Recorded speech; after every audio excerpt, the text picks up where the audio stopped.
So much, Deke. What a pleasure to be here. 10 years ago, Deke and I met with Jack and several others, Ibby, on the trip to Hogeveen near Amsterdam. So it is absolutely remarkable to see the progress that has been made with AG Rhodes under your leadership and the board. It's just fabulous. You told me I could talk for 2 hours, but then you told me that people are leaving in 20 minutes. So I have a tall order here. So I'm going to first convey the message I want you to take out when you leave in 20 minutes. That's a message of hope. I've never been more hopeful in my entire career. My entire career has been devoted to understanding, researching, caring for people with Alzheimer's disease, and training the next generation to continue doing it, because it's been my expectation that this problem ain't going away. But my hope, Deke, is that I put you out of a job, and I put AG Rhodes out of a job, that we can return nursing homes to taking care of those knees, those shoulders, and the rehabbing that it used to be, years ago. Because that's really what we have to do. And we have to put myself and my colleagues out of a job too, because it's just overwhelming the number of people facing us, as you've alluded to. The nursing home beds at AG Rhodes indeed are filled with people who have these dementia syndromes, and we always get asked, what's the difference between dementia and Alzheimer's disease? And dementia is a general umbrella term for a variety of different conditions in the brain which cause very similar problems, where people lose their cognitive abilities gradually. They may also lose some of their problems with their coordination, and they may develop psychiatric symptoms.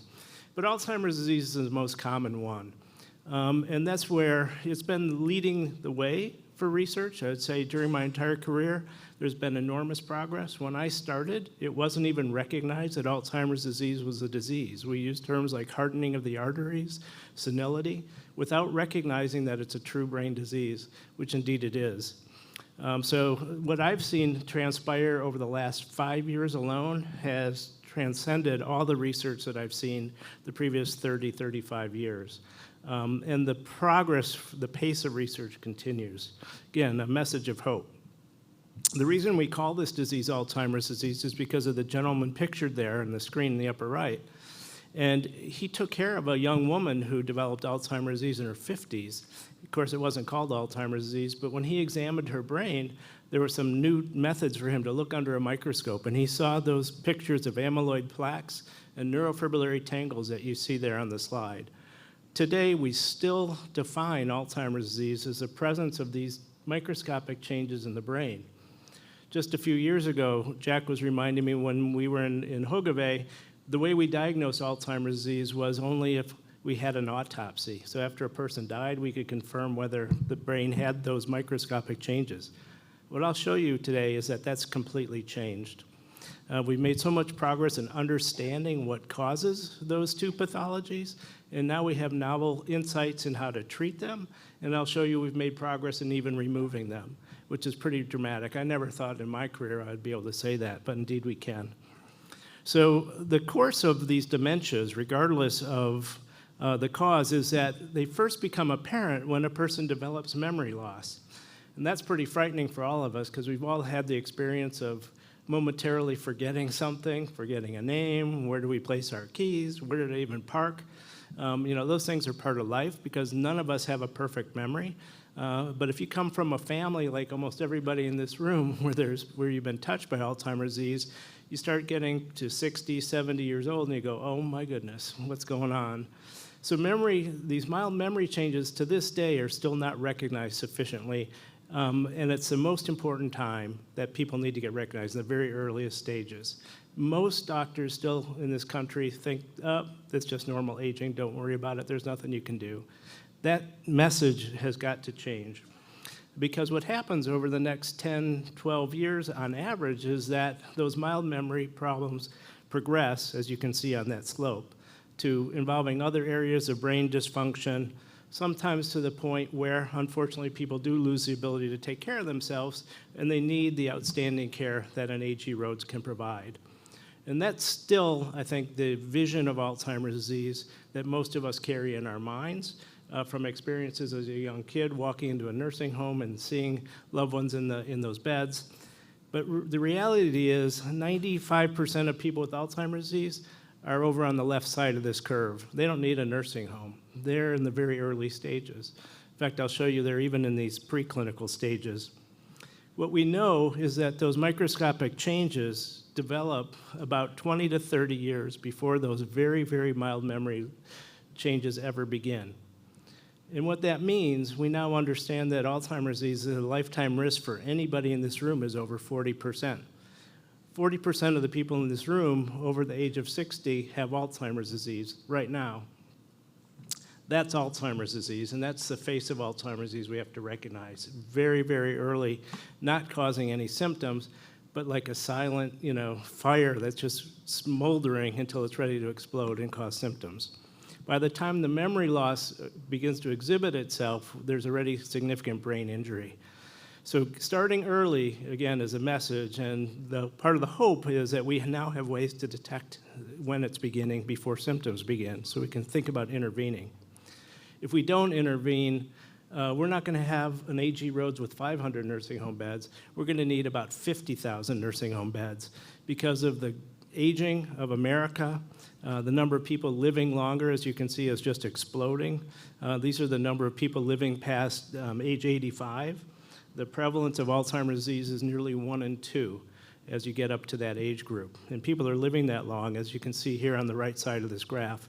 It's just remarkable advances in public health and healthcare, our lifestyles and things like that. But as we live longer and now can think about reduced rates of cancer, reduced rates of heart disease, reduced rates of strokes, because of the progress with medical research, now what we know is people are going to end their golden years, unfortunately, tarnished with terrible dementia syndrome. So that's going to continue, and we've got to change that whole trajectory and change the whole paradigm. Deke told you the numbers. For sake of time, I'm not going to go into it. The costs of Alzheimer's disease are going to bankrupt the world, not just America. The costs are already anticipated to exceed $1 trillion, in the next decade or two, a year. And that's all of us who bear the brunt of that. And society, countries all over the world can't do that. Deke and I have both had the pleasure of co-chairing this national plan that was signed into law in 2012 to oversee a national strategy to advance Alzheimer's disease. And the most important thing that has come out of that national plan has been the growth in research dollars, and that's that bar graph down in the middle. And you can see, since it was signed into law in 2012, we had about $500 million a year of research in this country going to Alzheimer's disease. So that's grown. I should really update this. In 2024, we had about $3 billion a year. And that money has made the biggest difference in the progress in research that I've ever seen. Mind you, this money, it seems like a lot, and it is, but it's maybe 1/10 the amount that goes into cancer and some other things where we've had even better progress. So this public support for research is part of my message of hope for you. With community support, it's absolutely the biggest opportunity to make a difference in this disease. So Deke, thank you for helping lead the national group that oversees this. Really important. So the reason I'm hopeful is because now that we understand and can diagnose the disease, as I'll show you, we can detect people before the symptoms begin and intervene, and that's what I want to talk about. Our roadmap, part of the national plan, is detect people early and intervene early. And so I just want to give you a few highlights about some of the progress for early detection and early intervention.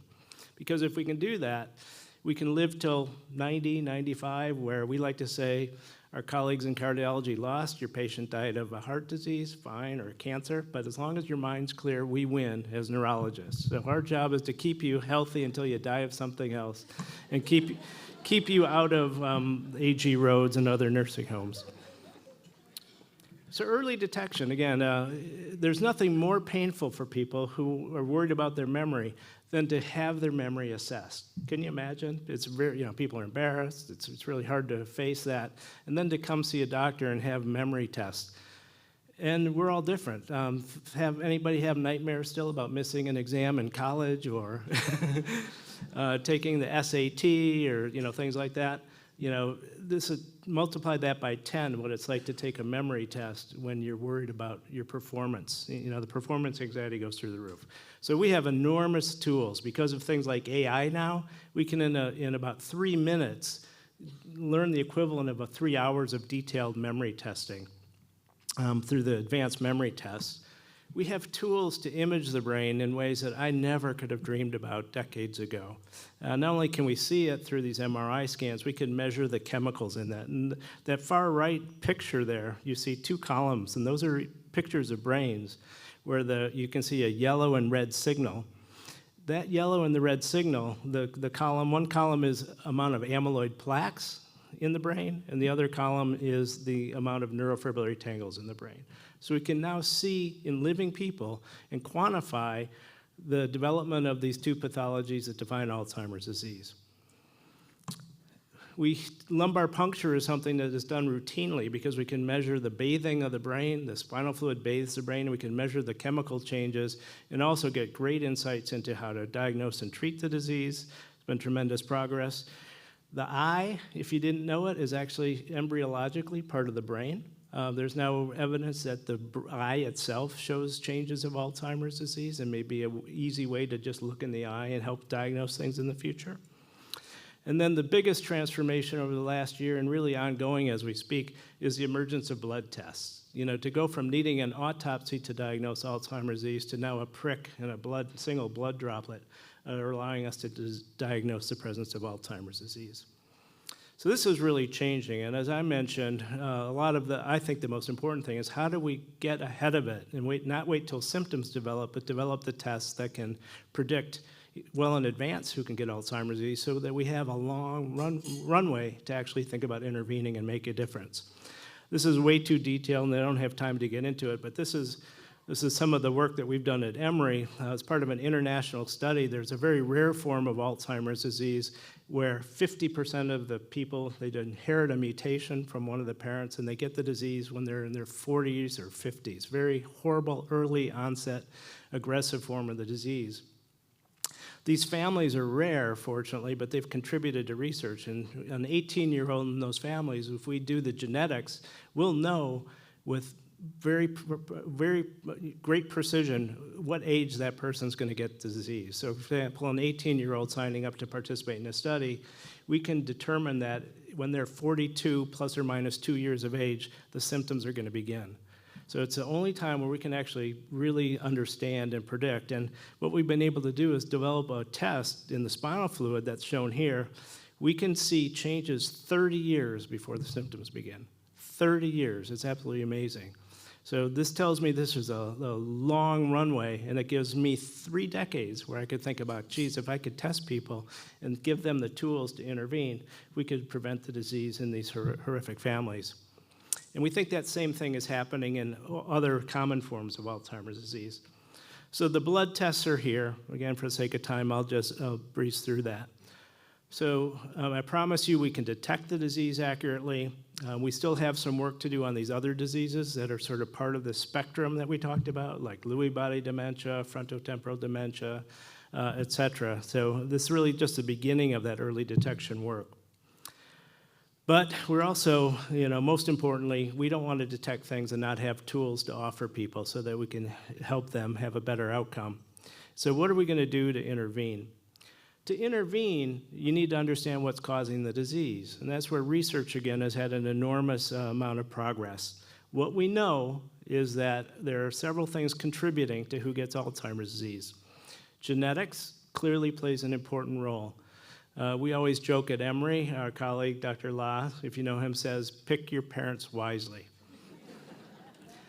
I didn't do a very good job. Some of you also didn't do a good job. So you can't really change that. It's a little bit too late. But your genes do play an important role. But thank goodness, the genes are only the blueprint. It doesn't actually govern. You can overcome some of those genetic risks because the environment plays an important role as well, and we can certainly modify our environmental risks. And lifestyle is probably the most important message I want to leave you. Lifestyle, we're learning, plays a really important role as well. So even if you come from one of these families with a very high risk, even an autosomal dominant mutation where you know you're going to get the disease, you can modify that through intervening with modifiable factors. And we know that those three different processes contribute to the amyloid plaques building up, the neurofibrillary tangles. They contribute to blood flow problems that develop as part of the disease. There's inflammation as part of the disease. There are changes in our brain metabolism. Earlier, people were talking about some news article that said diabetes, sometimes Alzheimer's disease is called the third type of diabetes. And it's because there are very similar changes that are happening far beyond the amyloid plaques and neurofibrillary tangles. But again, they're modifiable things. Now that we can understand what's happening in the brain, we can put together a roadmap of how to do it. I want to share with you one research study that came out a couple years ago, because this is just so impactful. I love this. This was not too far from Hokeve, as I recall. This was a study of twins. So you're looking at, I think, about 80 identical twin pairs here. Absolutely love it, right? They're all healthy individuals. And they've been participating in research where they've had all those things studied about their genetics, their environment, and their lifestyle. And they've also had those fancy brain scans that I showed you. Turns out in those twin pairs, one twin has had symptoms of Alzheimer's disease, but the other twin has been absolutely normal cognitively, despite them being 100% identical. And what you're looking at are those fancy PET imaging scans. You're looking at two individuals with one twin pair. So the two images on the left are the brain of twin 1, and the two images on the right are the images from brain 2. You're looking at the two images for each twin are the left side and the right side of the brain. And you're looking at the colors where there's yellow and red and a little bit of blue. Those are the areas where the neurofibrillary tangles are already developing in those twins. So you can see in twin 1 there under the red circle 1, you can see that there's a distribution on the left side of the blue staining where there's neurofibrillary tangles. And on the right side of those twins, the right side of the brain has far more neurofibrillary tangles. There's a lot of yellow and red, right? So it's just very easily distinguishable that the brain is asymmetric. And what you'll notice is the two twins have a very similar pattern. It's unusual that one side of the brain would have much more pathology than the other. So here, these identical twins are showing the exact same pattern. So these researchers were able to predict which twins were related just by looking at the brain scans about 80% of the time. So genetics plays a very important role. But again, one twin had the symptoms of the disease and the other twin did not. So more interestingly, what was responsible for why there were differences? So here's a pair that was very different. These were genetically identical twins. And you can see in this brain, the left side, there's much more pathology in one twin than the other. And on the right side, it's even more dramatic. Twin 1 has far more of these neurofibrillary tangles than twin 2. Any guesses for what the researchers were able to account for the differences between these two twins? What? Exercise, lifestyle, absolutely right. So the twin that had much more pathology and the symptoms of the disease, in all these discordant cases, they were exercising less, they were socializing less, social isolation's a big problem, and they more often had depression. All modifiable factors. So today, go home, exercise, interact, socialize, and be hopeful. So there's a really important paper for the field that's been updated every few years from the Lancet Commission that reviews all these potentially modifiable risk factors.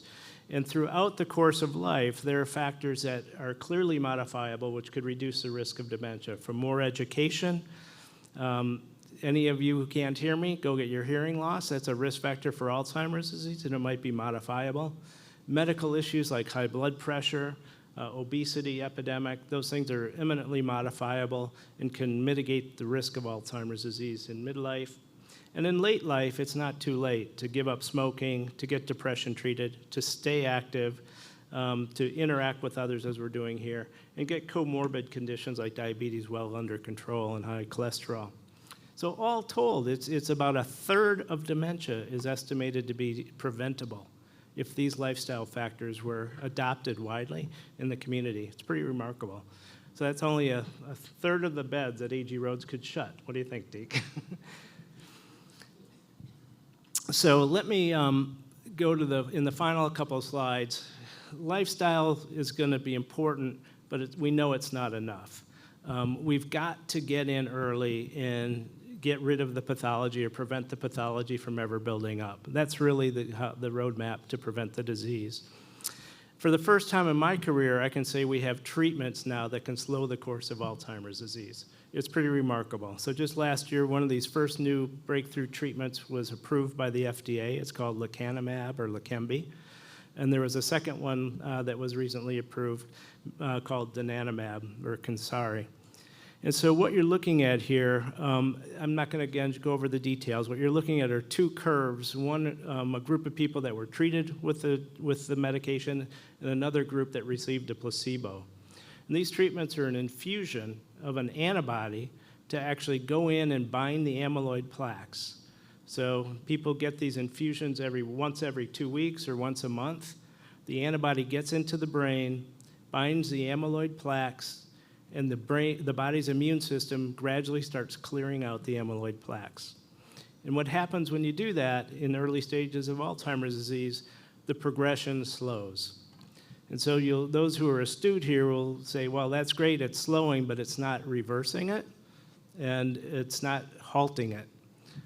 So what we think is the earlier we start, the more effective it's going to be. But for the first time, if we start people early, what this means is they may die of their heart attack or their cancer at a stage of mild cognitive impairment or mild dementia where they're still at home, able to take care of themselves, enjoy their families, and contribute to their communities, just like all of you are doing.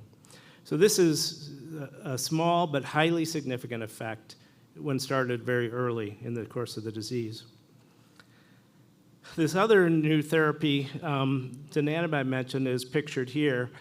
To me, the most important thing that we have learned from these new medicines is we can rid the brain of Alzheimer's pathology, the amyloid plaques, and that's what you're looking at here. In both of these drug treatments, after about 1.5 years of treatment, we can no longer detect the amyloid plaques present in a person's brain. Pretty darn amazing. And what that means is if we can start before symptoms begin, that's when we're really hopeful we can prevent the disease. And as we speak, we have the prevention trials underway. In about 2 to 3 years, if we can continue this research, we're going to know if we can prevent Alzheimer's disease for the first time. And that's the way we're going to transform this whole paradigm and take you out of business, Deke. So good luck to all of us. I just want to acknowledge all of you. It's great friendship with AG Roads. We're all part of the same community trying to do our best until we can eradicate the disease. Amazing team of colleagues that I'm privileged to work with at Emory, and we collaborate globally. It's really a global effort that's really well coordinated. As you can see, all the people that are part of our collaborations here. And I can't stop but acknowledge the NIH funding. That big blip in NIH funding has been the reason there's been so much progress, and it is the reason that I'm hopeful. And that NIH funding, we're able to be successful getting because our community is so supportive and helps us do things just like you guys are supportive of AG Roads. So with that, if there's time, I'm happy to answer a question. I see it's 1:30, so understand if people just want to leave, but I'll be here if you have any questions. So thank you so much for your attention.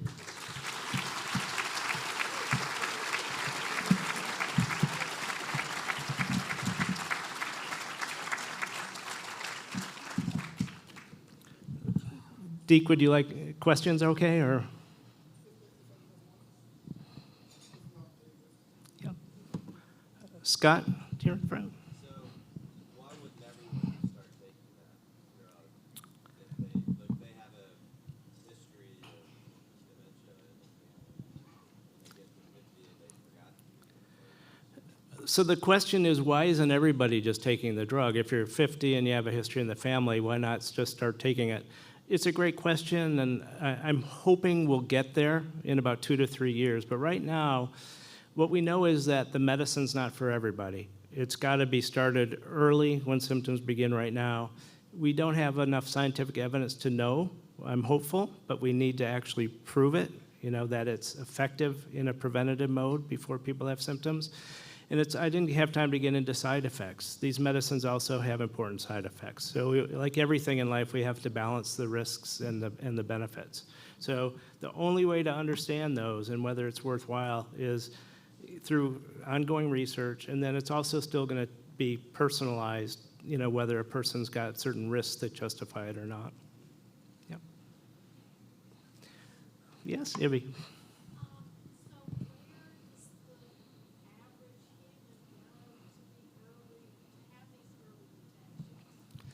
So the question is, where does an average human person go to get detected?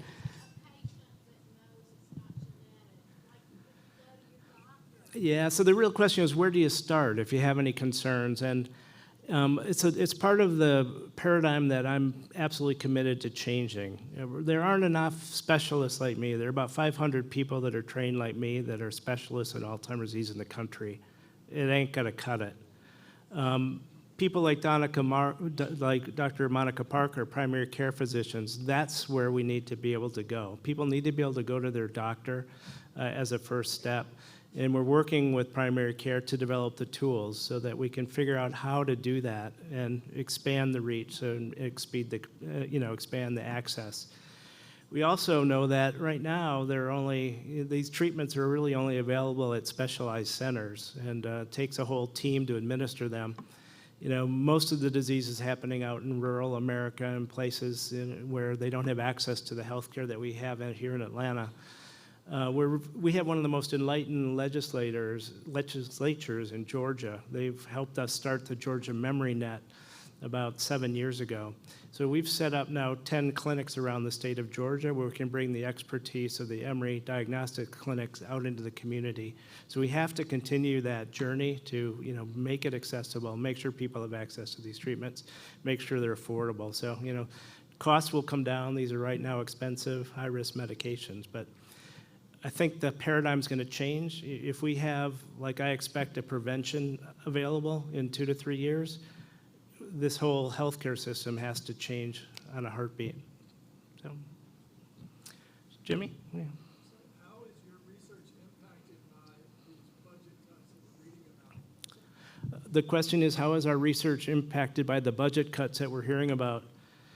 Thank you for the question. It's one that certainly keeps me awake at night. As I mentioned, we as a field cannot be anywhere near as close to where we are without the federal government support.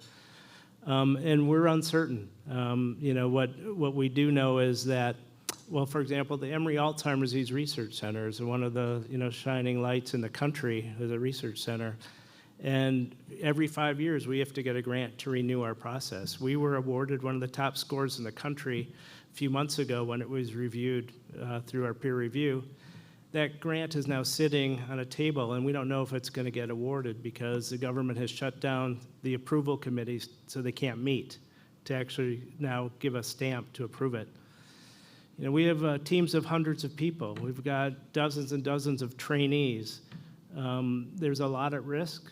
And I don't think we can afford to lose the momentum that we have and the progress. The economics of it is very clear. Soon we're going to be exceeding $1 trillion a year in costs of care and people in nursing homes and in the home where most of the money is actually spent by families involved in the care. 1/1000th of that is what we're talking about going into research.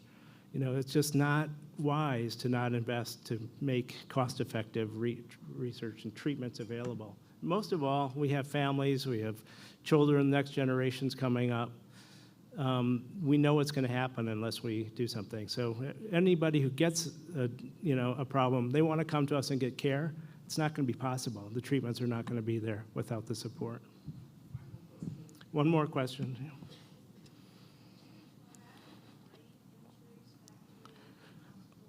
They do. So the question is, do traumatic brain injuries factor into the cause? So they are. They are among the modifiable risk factors. So, wearing helmets. We know football players, are at high risk. Boxers are at high risk. And what we're learning is that, unfortunately, this probably even starts in, grade school, high school. Repeated head injuries that are not so devastating can have an impact. So you don't have to be a professional athlete to do that. So, yep, you have one brain, protect it.